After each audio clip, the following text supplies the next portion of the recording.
साहब आपसे ही जान लेता हूं, इन बच्चियों को इंसाफ क्यों नहीं मिल रहा है? ये वो बच्चियां जिन्होंने मेडल दिलाए हैं देश को, देश का मान ऊंचा किया है, आज इनको इंसाफ मांगने के लिए सड़क पर बैठना पड़ रहा है, एक बार नहीं दो दो बार।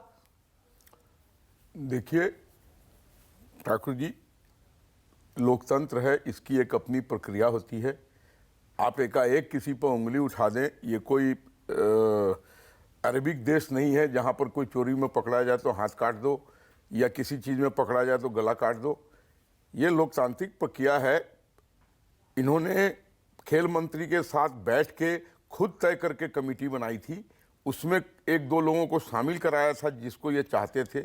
उसके बाद कमेटी की रिपोर्ट आई, वो कमेटी की रिपोर्ट को सार्वजनिक होने तक इंतजार करने से पहले ही आके धरने पे बैठ गए। तो ऐसा लगता है कि कोई प्रायोजित ढंग से इस चीज़ को किया जा रहा, और ये पूरे देश के लोग नहीं हैं, एक पर्टिकुलर अखाड़ा के लोग हैं, एक पर्टिकुलर स्टेट के लोग हैं। तो इसको ये कहना कि ऑल इंडिया के लोग हैं, ये बेमानी होगा। और अब ठीक है, मैं मानता हूं कि दिल्ली पुलिस की कमी थी, इनको इनके शिकायत पर पहले दिन एफआईआर दर्ज कर देना चाहिए था, तो ये मामला जितना तूल पकड़ लिया उतना तूल नहीं पकड़ता।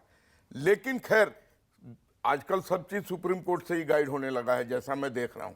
सुप्रीम कोर्ट के कहने पर एक नहीं दो एफआईआर दर्ज हुए हैं, और उसमें 164 का बयान पॉस्को एक्ट में बहुत अहम है, जो किसी महिला या पुरुष के द्वारा दिया जाता है बंद कमरे में मजिस्ट्रेट के सामने।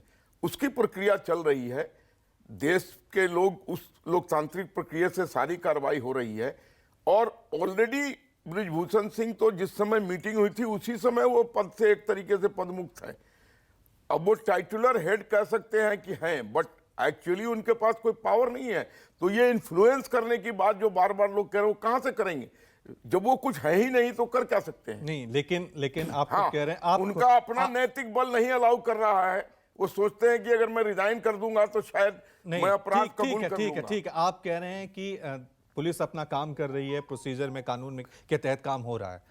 लेकिन अगर ये कोई आम आदमी होता, कोई सांसद नहीं होते, बीजेपी के नेता नहीं होते, और पॉक्सो एक्ट में उसके खिलाफ इस तरह से मामला दर्ज हुआ होता, तो अब तक तो गिरफ्तारी हो जाती, अब तक तो किसी को अब जेल में होते।